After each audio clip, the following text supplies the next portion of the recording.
So, without further ado, I'd like to start introducing our first speaker, Professor Lonnie Thompson, Professor of the School of Earth Sciences at Ohio State University. He's a research scientist at Byrd Polar Center. His research has taken the field of paleoclimatology of the polar regions to the highest tropical and subtropical ice fields. His team at the State University of Ohio has developed a lightweight solar-powered drill equipment which has allowed him to obtain ice cores from the South American Andes, the Himalayas, and Kilimanjaro. He's published over 185 peer-reviewed articles. He's led over 54 field programs, and he is the recipient of the National Medal of Science, the Taylor Prize, just to name a few. I would like to invite Dr. Lonnie Thompson to come to the podium.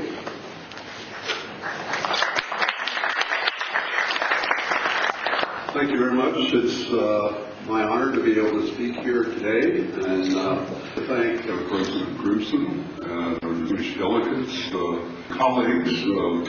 I want to talk about glaciers around the world, and if someone could bring up the first presentation. Is there someone here? Okay, thank you. When you think about the polar regions, you can reach the polar regions either by going to high latitudes, or you can go to the highest mountains on Earth. I want to talk about the records coming from there and how they relate to the higher latitudes.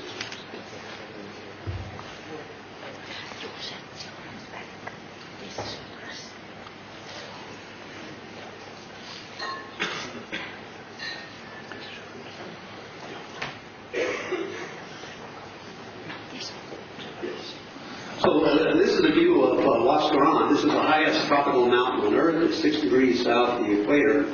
And if you look at glaciers on the planet, 70% of the tropical glaciers on Earth are in Peru. So it's an excellent place to study. I want to point out that our research team, if you look at the names, you'll see it's international. We've now drilled in 16 countries around the world, and you couldn't do that without a lot of international collaboration. And also the sponsors that make this research possible. So what I want to do is kind of give a glaciers as recorders of climate change, and talk a little about the links between the high latitudes and the high altitudes, evidence for climatological uniformity, and application in the tropics at high elevation. We often talk about polar application, but it's also true at high elevations in the tropics. Evidence for recent acceleration in the rate of change of ice loss. I want to talk about, just introduce a brief, very abrupt event 5,000 years ago, because it shows that our climate system is capable of very abrupt events over short periods of time. A little bit about our options and some conclusions. President Gruson was pointing out that the change that's taking place is huge. And I think if you look here, you know that David Keeling was the first to measure CO2 starting in 1958 in Mauna Loa. And he passed away in 2005. And you can see the rates of increase has continued. And I understand earlier this year here in Iceland, the first values of 400 parts per million by volume were measured.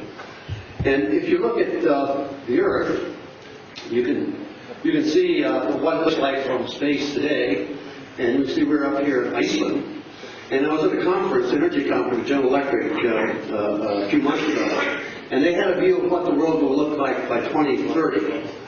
And it's interesting if you look at Iceland up here, where we are. If you look at the view in 2030, and the real issue here is where the energy is going to come from to provide the electricity that we need. But we can look here today. We have at least 1.5 billion people who don't have electricity. So there's a huge demand in the system. And of course, if this is done based on fossil fuels, we're going to lose most of the world's glaciers. We have very long histories coming from the polar regions, 800,000 years from East Antarctica, that give us a perspective on climate on this planet. In the low latitudes, we have shorter records going back 25,000 years, but they're very high resolution. And because there's a very wet and dry season throughout the tropics, you can see each annual layer. So you can see how you would get that history by drilling through the ice. The other thing, I took this one on as a graduate student. That's 1977. This is the same place in 2002. And it kind of brings home the message that we're losing the history in the ice, but we're also losing a very important water resource around the world. These are the places that our team had drilled, and you can see that it's a global effort. In 2010, we drilled the Bruce Plateau down in the Antarctic Peninsula. We also drilled near Putrajaya in New Guinea, the only glacier between the Andes and the Himalayas. If you look at the low latitudes, very important part of our planet, 50% of the surface of this planet is between 30 north, 30 south. 70% of that 7 billion people live in this zone, so it's a very important area to understand climate change. There's a lot of variation in sea surface temperature, precipitation follows that, but when you get up in the mid-troposphere where all the glaciers are, temperatures are very uniform, and 100% of the glaciers in this zone are retreating in today's world. I'm going to take you to one of these glaciers, the largest tropical ice cap on Earth, down in the southern Andes of Peru, the Tokai ice cap. This is the ice cap, 14 degrees south, 5,670 meters, sits right above the Amazon basin. This is what an ice core looks like.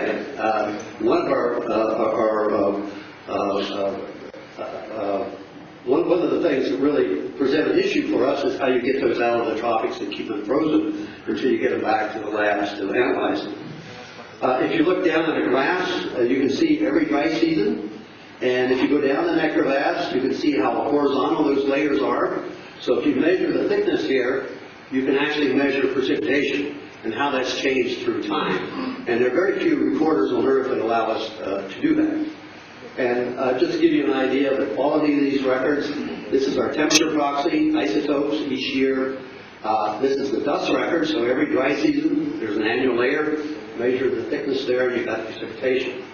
So just to give you an idea of the reproducibility in these records, this is a record going back 10,000 years, decadal averages, from a core drilled in 1983, and then revisiting this site in 2003 to bring the record up to the present. You can see many of the things you see in the northern latitudes, the little ice age here, this blue area, the warming in the 20th century. And then you can do the same thing with precipitation. Here the browns are dry periods and the blues are wet periods. And so you can see that if you look at the 20th century, it's been above average precipitation. But you can see how the isotopes indicate the temperatures are rising. As the temperature rise, these glaciers are also retreating. This is the margin of this ice cap in 1977. This is now a lake. This is the backside of that lake in 2002. You can see this 30-meter ice wall, person per scale. In 2002, we found a wetland plant, perfectly preserved, no woody tissue, coming out from the base of this glacier. You can see it here, 2 meters across. And what we've been amazed at is how rapidly the ice is disappearing. This is the ice wall at the base in 2002. This is the same place in 2005. Here's the plant. You see where the ice wall is. We've now collected over 60 plants, and the youngest of these plants date to 5,200 years in age. So they tell us that this glacier has not been smaller for 5,000 years, otherwise these plants would have decayed. And around the world, things are coming out of the ice. You've probably heard of Ötzi, the Iceman, came out of the glacier over in the Alps in 1991. We know a lot about this guy. We know he was shot in the back with an arrow over 5,000 years ago. He sat down behind a boulder at the top of the Alps and he bled to death. And we know that he had to be buried by a snow event that was big enough to keep him buried for at least 5,000 years. Otherwise, he would have decayed or he'd been eaten by bears. So it kind of gives us a perspective of the change. So we can take these ice core records from the Andes of South America, from the third pole, and we can put them into a composite. This is the last 2,000 years. The evil climate anomaly here, low ice age. But what really stands out here is the warming in the 20th century. And we can compare that to other reconstructions based on trees and other archives we have of climate and temperature on the planet, and the instrumental record right here on top. And what really stands out is the last few years. Now I can tell you, you can show this to the U.S. Senate, and people looking at isotopes, and they're wondering, what's an isotope?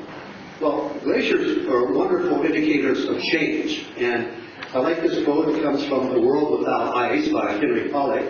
This is, "Ice asks no question, presents no arguments, reads no newspapers, listens to no debates.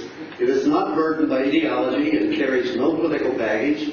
As it changes from a solid to a liquid, it just melts." And so it's a very telling story. So I'm going to take you around the world here very quickly. Brooks Range, Northern Alaska. This is the McCall Glacier, 1958 and 2003. When you look at these glaciers, just remember ice is water on land. And when it melts, it goes in the oceans, causes sea level rise. 100% of the glaciers in the Brooks Range are retreating in the today's world. Southeast Alaska, the Muir Glacier, 1941 and 2004. Southeast Alaska, 98% of the glaciers are retreating in the day's world. Yaping Dome was talking about the third pole. It's a very important area.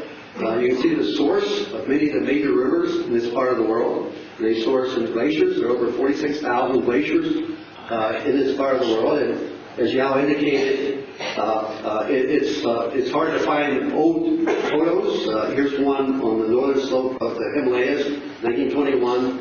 Same place in 2007. And Yao talked about these lakes that are forming and become geologic hazards. And and in this area, their measurements suggest 80 to 95% of the glaciers are retreating. But not so many of these have been studied in detail yet. The oldest photos we have come from the Alps. This is 1903. And these will fade into 2005. So you can see where the ice is today. 99% of the ice in the Alps is retreating in today's world. You go down in the Andes, the oldest record we have is actually the Qori Glacier, which is the largest outlet glacier coming from Calcaya. This is what it looked like in 1978. There was no lake here. The lake started forming in 1991. The lake now covers 84 acres and is 60 meters deep, and it presents a geologic hazard for that part of the world. The retreat of the glaciers in this area is widespread, and you can see that in images. This is Landsat in 1988. You can compare that to 2006, and if you look at the yellow areas, that is loss of ice. So if you're looking at the Cordillera Vilcanova here, we've lost 24% of the ice in an 18-year period. So this has tremendous implications for hydroelectric power production, for irrigation, for municipal water supplies in this part of the world. In Africa, the tallest mountain is Kilimanjaro. The oldest photo was taken in 1912. These are glaciers. This is 1970. You can see a canyon here. We drilled here in 2000, and we continue to monitor these ice fields. This is 2006. So 85% of the ice on the mountain has disappeared since the first photos back in 1912 and the first maps were made. If you look at Furtwängler in the crater here, this is what it looked like in 2000. You can see this is pavement. And as you come forward in time, this is 2006. And then by 2007, it's totally split in two. And as you expose more of the darker surfaces, you heat up more, you melt the ice faster. We just finished drilling over in New Guinea. Most people don't know there are glaciers in New Guinea. But here near Okajaya, there's an ice field, which was quite extensive in 1936. You can see it here. By 1991, it's broken up into these pieces. And then by 2001, even more so. We drilled it in 2010, and I must say it's the first glacier that I've gone to where I first felt that maybe we were too late to receive to get a record. A tent sat here for 2 weeks. It rained every day, and the surface lowered 30 centimeters, which is about 60 centimeters a month, and that's about 7 meters a year. And we drilled 3 cores, 2 to bedrock. The deepest core is 32 meters. So if you're losing 7 meters per year, you can see that it's not going to be very long before this glacier is gone. So one of our missions is actually salvage. So if you put all this into context, you can see that globally, throughout the tropics, this is percent of ice loss. You can see it accelerating as you come toward the present. And we think the reason for this is that if you look at IPCC projections for temperature warming by 2100, that 3-degree mean warming is at the surface. And so if you were to look at it vertically in the atmosphere, you can see this is the surface of the Earth.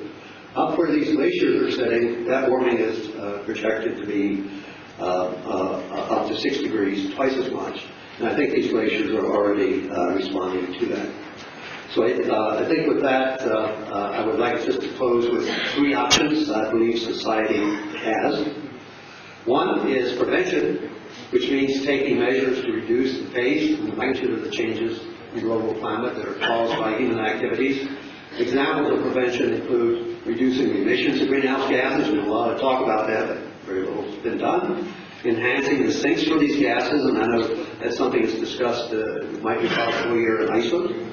And geoengineering to counteract the warming effects of greenhouse gases. That's prevention. Adaptation, which means taking measures to reduce the adverse impacts on human well-being that result from climate change that does occur. And examples of adaptation include changing agricultural practices, strengthening defenses against climate-related diseases, building more dams and dikes. This is a moving target, very difficult. And the third is suffering. And suffering is the adverse impacts that are not avoided by either mitigation or adaptation. And unfortunately, the history of humans say that those who will suffer are those who are least able, have the least ways to adapt to that change. And this is the Quechua Indian girl who lives just below the Chalcaya ice cap in the Andes of Peru. Her way of life is already being impacted by changes in water resources to raise alpaca. So with that, I think I will close, and thank you very much.